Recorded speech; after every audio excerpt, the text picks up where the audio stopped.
नमस्ते दोस्तों, हिंदखोज dictionary vocabulary series में आप सबका स्वागत है।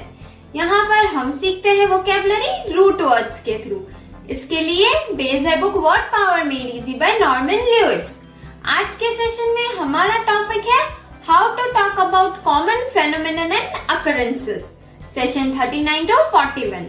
अब ये सुनते ही आप जरूर सोच रहे होंगे कि कॉमन फेनोमेनन एंड अकरेंसेस क्या होता है, यानी कि इसे हम हिंदी में सामान्य घटनाएं कह सकते हैं। क्लियर है?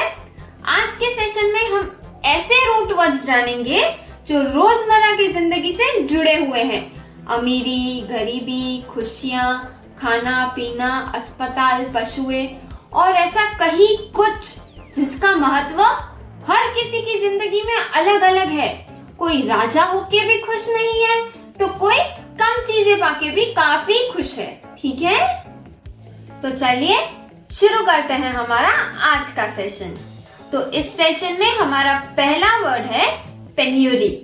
पेन्यूरी वर्ड बना है रूट वर्ड पेन्यूरिया से, जिसका मतलब होता है नीड और नीडीनेस, यानी कि जरूरत या आवश्यक भी कह सकते हैं। जैसे हम कहते हैं ना, टाइम से खाना जरूरी है, आवश्यक है, दैट इज नीडेड। ठीक है, वो हुआ नीड। तो इस रूट वर्ड से बने वर्ड पेन्यूरी का मीनिंग होता है the state of being very poor, यानी कि बहुत गरीब होने की अवस्था या दरिद्रता भी कह सकते हैं।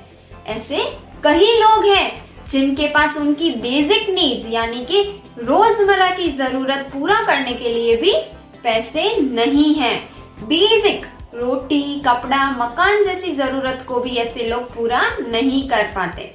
उन्हें रोज कई समस्याओं से जूझना पड़ता है। जी हाँ, आज भी ऐसे कई लोग हैं, काफी लोग हैं जिनके लिए रेडियो का होना या टीवी का होना या स्विमिंग पूल का होना या ऐसी कई चीजें में मायने नहीं रखती है, क्योंकि वो अपने रोजमर्रा की चीजों का इंतजाम करने के लिए जूझ रहे होते हैं। वो होता है वर्ड पेन्यूरी का मीनिंग। समझ गए सब? तो इस वर्ड को अब हम एक एग्जाम्पल से रिलेट करके समझेंगे। ठीक है, my uncle wasted his fortune and died in penury. मेरे अंकल ने खुद अपने भाग्य का सही उपयोग नहीं किया और तपस्या या गरीबी में ही मर गए। ठीक है, ये था आज के सेशन का हमारा फर्स्ट वर्ड। ये वर्ड अब सबको समझ आ गया होगा। तो अब हम आगे बढ़ेंगे दूसरे वर्ड की तरफ। अब हमारा दूसरा वर्ड आता है पेन्यूरियस। पेन्यूरियस भी बना है रूट वर्ड पेन्यूरा से ही, जैसे कि मैंने अभी पिछले वर्ड में आपको समझाया। पेन्यूरा का मीनिंग होता है नीड और नीडीनेस, यानी कि सामान्य जरूरतें। आपको याद होगा। ठीक है, तो अब हम जानते हैं वर्ड पेन्यूरस का meaning. Penurious means desperately in need but not having enough, यानी कि उस चीज की सख्त या काफी बहुत ही ज्यादा जरूरत है, लेकिन उसे हासिल कर सके या खरीद सके उतना उनके पास नहीं है। या ऐसा भी कह सकते हैं, उस चीज की जरूरत बहुत है उन्हें, पर जरूरत होने के बावजूद हासिल नहीं कर पाते, चाहकर भी खरीद नहीं पाते। उन्हें पेन्यूरस कहा जाता है। क्लियर है? अब जैसे ही इस वर्ड में सफिक्स एनी डबल एस नेस ऐड करेंगे तो इस वर्ड का नाउन बन जाएगा पेन्यूरसनेस। एग्जाम्पल के साथ देखते हैं। तो penurious little boy could not afford to buy school lunch. जब बच्चा स्कूल में था तब जरूरत होने के बावजूद भी वो लंच यानी कि खाना नहीं खरीद पाया। क्यों? क्योंकि वो उसके लिए मुमकिन ही नहीं था, क्योंकि वो उस लंच को अफोर्ड ही नहीं कर सकता था।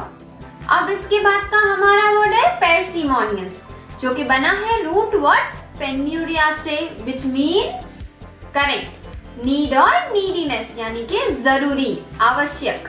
इसी से बने वर्ड का मीनिंग होता है The quality of being careful with money or resources, यानी कि पैसे या संसाधनों के साथ सावधान रहने की गुणवत्ता। ये लोग हमेशा ही पैसे बचाने की पूरी कोशिश करते हैं और बचा भी लेते हैं। सोच विचार करके कुछ भी खरीदेंगे, खरीदने से पहले अच्छे से सोचेंगे फिर लेंगे। क्लियर है? इस वर्ड का नाउन देखेंगे। इस वर्ड का नाउन वर्ड है पैर्सिमोनी। क्लियर? गुड। एग्जाम्पल भी देख लेते हैं। इसका एग्जाम्पल होता है, despite his wealth the parsimonious millionaire refuse to give any money to charity. इतने ज्यादा पैसे होने के बावजूद भी उस मिलियनर ने, उस करोड़पति ने चैरिटी यानी कि दान देने से साफ साफ मना कर दिया। क्लियर है? तो अभी तक हमने 3 वर्ड्स जाने जो कि है पेन्यूरी, पेन्यूरियस और पेरिमोनियस, और ये तीनों ही वर्ड रूट वर्ड पेन्यूरा से ही बने हैं। क्लियर है आप सबको? ओके, तो अब हम आगे बढ़ेंगे। अब आगे बढ़ते हैं हम और जानते हैं वर्ड इंडिजेंस के बारे में। इंडिजेंस बना है रूट वर्ड इंजेंसिया से, विच मीन्स नीड, वांट या इनसैटिएबल डिजायर, यानी कि जरूरत, चाहत या अतृप्त इच्छा। तो इंडिजेंस वर्ड का मीनिंग होता है a state of extreme poverty, यानी गरीबी की अवस्था, अत्यधिक गरीबी की स्थिति। एग्जाम्पल ले लेते हैं और एग्जाम्पल के साथ समझते हैं। His present indigence is sufficient punishment for formal folly. उसके वर्तमान गरीबी की स्थिति पूर्व मूर्खता के लिए पर्याप्त सजा है। अब हम जानेंगे व्हाट डेस्टिट्यूशन के बारे में। डेस्टिट्यूशन जो कि एक नाउन वर्ड है, which means an extreme state of poverty in which a person is almost completely lacking in resources or means of support. यानी कि इतनी ज्यादा गरीबी, पॉवर्टी में है वो इंसान कि उसके पास किसी भी तरह की रिसोर्सेज या उसे साधन भी कह सकते हैं, और सपोर्ट जिसे सहायता कह सकते हैं, यानी कि किसी भी तरह की साधन की या सहायता की कमी है। A person is lacking resources or means of support. पूरी तरह से उन चीजों की कमी है। एग्जाम्पल के साथ देख लेते हैं। They live in destitution while the land yields billions of dollars annually to the people who took it away. वह खुद destitution यानी कि गरीबी में जी रही है, बल्कि जिन्होंने उस जमीन को हड़पी वह सालाना अरबों डॉलर कमा रहे हैं। क्लियर है? ये था word destitution, an extreme state of poverty in resources as well as support.